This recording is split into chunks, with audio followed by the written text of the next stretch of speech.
Lance Naik عصمت اللہ شہید تمغہ جرأت۔ آپ 1965 کی لڑائی میں ہماری پلٹن کے پہلے شہید تھے۔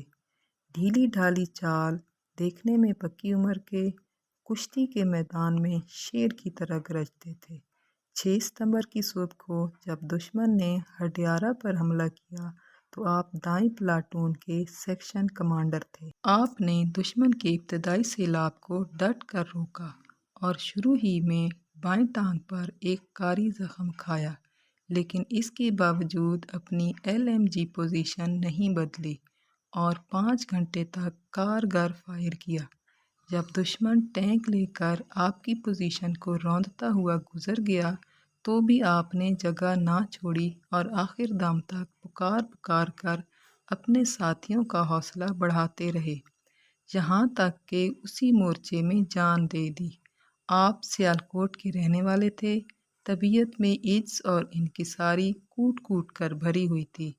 کم تعلیم تھے لیکن انتہائی سمجھدار۔ سوال اردو میں ہو یا انگریزی میں، ان کا جواب پنجابی ہی میں ہوتا تھا۔